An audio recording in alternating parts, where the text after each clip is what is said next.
seorang balita yang selalu menangis di tengah malam karena diganggu oleh makhluk halus.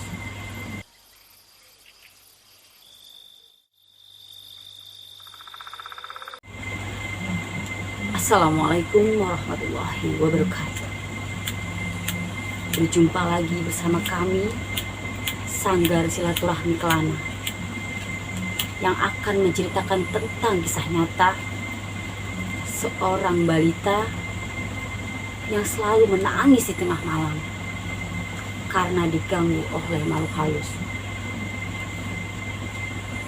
Kalian di sana tetap stay tune di channel kami di sini, tetap saksikan kita di sini sampai selesai, dan jangan lupa juga di like, comment, subscribe, and share YouTube kami di Sanggar Silaturahmi Kelana. Penasaran? Kita dengarkan tentang kisah nyata ini.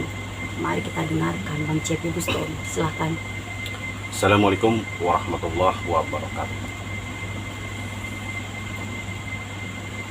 Alhamdulillahirrahmanirrahim. Para pemirsa YouTube Sanggar Silaturahmi Kelana yang selalu senantiasa di channel Sanggar, memantau channel Sanggar kami yang akan selalu menceritakan kisah-kisah nyata pasien yang pernah ditangani. Untuk malam ini saya akan menceritakan kisah nyata balita menangis tiap malam selama 3 malam. Begini ceritanya. Dari awal cerita, saya waktu dia masih bersebelahan dengan rumah, saya pun nggak ngangkat itu balita tersebut diganggu oleh hal-hal gaib. Jadi setiap malam saya mendengar balita ini, anak ini itu setiap jam 12 itu menangis sampai jam 3. Ya kalau saya pribadi, saya kira mungkin nih anak lagi rewel ya, atau lagi sakit. Ternyata memang setelah kedua harinya itu masih seperti itu juga, masih menangis juga. Saya belum nanyakan ya, karena memang pada saat waktu itu dia baru pindah sekitar baru 7 hari lah, semingguan. Ibunya bekerja itu dan beserta satu itu ada neneknya yang ngejaganya. Saya pun nggak menanyakan kenapa menangis ya, karena juga sibuk bekerja, pulang langsung dekat di rumah berkumpul dengan keluarga. Cuma saya mendengarkan setiap jam 12 itu menangis. Mungkin kalau saya menangis sampai 2 jam. Sampai anak tersebut waktu ke pas 3 malam itu saking ibunya capek ya, anak nangis dulu kenapa, akhirnya dimandikan. Mandi tengah malam tuh, subuh tuh jam 3 lah, jadi itu dimandikan. Kedengar juga oleh saya, nangis mulu. Mungkin kalau ini umur 4 tahun lah ya, 4 tahun. Dan memang balita ini nggak menunjukkan, jadi kalau di dalam itu menangis, tapi kalau pas di luar rumah itu nggak nangis. Jadi kan nggak mungkin salah terus di luar ya kan. Nah akhirnya pas yang ketiga malam, besok paginya kebetulan saya libur. Akhirnya saya tanya sama ibunya, Bu, kenapa anak ibu menangis? Ini Pak, anak saya rewel. Tahu udah kenapa Pak ya? Saya tanya udah berobat. sudah ini aja apa, beli apa paracetamol ya. Memang karena memang anak itu menangis ya karena sakitnya, karena memang dimandikan gitu juga. Tapi ya menangis ya 4 malamnya juga, hebatnya masih menangis juga ya yang 4 malamnya. Dia bilang coba berobat, coba Mbak Ibu minta air doa lah sama Ustadz yang ada di sini, saya bilang minta air doa lah, atau sama orang yang paham kayak gitu. Udah Pak, saya udah minta air, saya bilang, tapi masih bikin aja anak ini. Nah, mungkin anaknya itu agak meler lah ya, karena memang dimandikan jam 3 malam. Oh ya Bu, akhirnya saya pribadi tergerak untuk membantu ya. Tapi saya tanya dulu sama si ibu, Bu, ini mohon maaf sebelumnya, boleh saya bantu anak ibu kenapa menangis tiap malam? Oh boleh Pak, boleh. Wah, kalau memang Bapak bisa, kenapa nggak dari kemarin? Saya bilang ya kalau bisa sih enggak Bu, insya Allah. Saya bilang, karena kan saya juga kerja sibuk, karena ini Bapak saya libur aja, saya bisa nanya, karena kan saya juga mendengar nangis-nangisan terus tiap malam, bahkan sampai 2 jam ya nangis gitu. Sehari saking keselnya ibu, saya ngeliat tuh malam itu seperti air seperti mandiin. Iya, saya mandiin anaknya ini, tahu nangis. Saya bilang apa sakit apa nggak tahu, nggak bilang. Tapi kalau misalkan di depan itu nggak nangis, masa saya harus di depan kan gitu. Kan nggak mungkin Pak, masa saya harus bawa kasur ke depan, ke perkarangan, ke depan rumah. Oh ya udah. Pas saya coba waktu itu hampir mumpas Mbak Isa, saya coba bikin air doa, saya tawasul memohon kepada Allah kesembuhan. Ternyata pas saya dibacakan air untuk anaknya ini,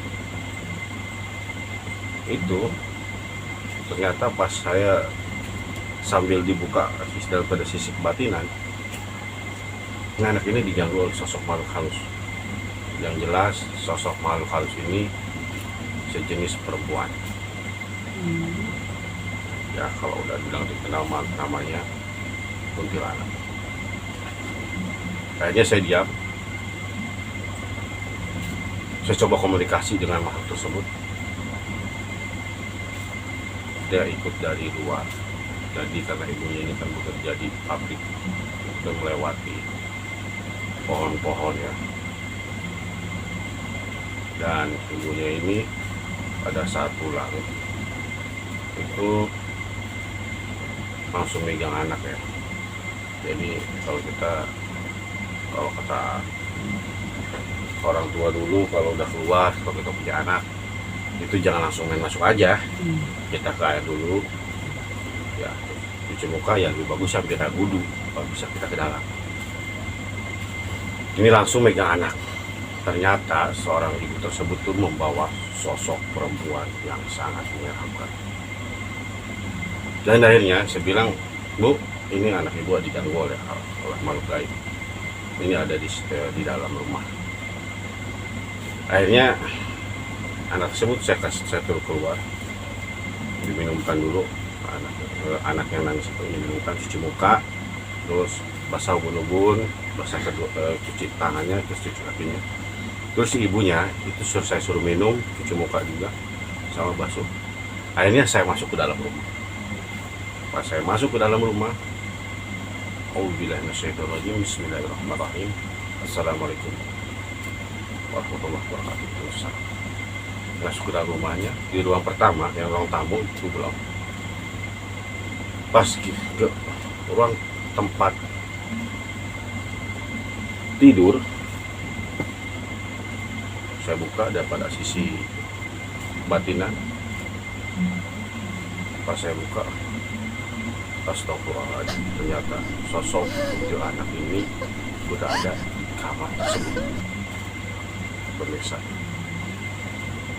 Dan saya lihat dia ada di sudut sebelah kanan itu berterbangan menghadap ke kamar tersebut. Saya bilang, ini jelas kenapa anak ini sering menangis, karena sosok tersebut ikut ke dalam itu. Kenapa dia di luar itu nggak menangis? Karena dia nggak keluar, ini dia Di dalam kamarnya aja. dalam kamarnya aja. Tapi biasanya tuh sosok seperti itu dia hanya menongol saat malam aja. Di saat siang anak tersebut tidak terasa nangis apa seperti rewel. Kalau siang nggak terlalu ekstrim seperti malam ya. Bisa kemungkinan juga sosok tersebut tuh keluar dulu, atau misalkan dia kemana baru dia kembali lagi ke situ. Terus akhirnya saya bilang, saya berkomunikasi dengan sosok tersebut, jangan mengganggu, kamu makhluk Allah, saya pun makhluk Allah, jangan saling mengganggu. Apa dia bilang, sosoknya saya suka dengan anak tersebut, udah beda alam. Atas izin Allah saya minta kamu pindah ke tempat lain. Akhirnya sosok tersebut nggak mau keluar. Akhirnya saya melakukan suatu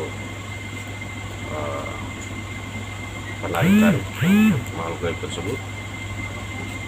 Saya tarik, saya ambil dari kamar tersebut, saya tarik bawa keluar, saya lepas, saya buang, lalu segera rumahnya sekitar pagar gaib. Kamar tersebut tidak mengganggu. Setelah rumahnya pun saya rukyah juga, saya coba untuk malam ini masih menangis nih.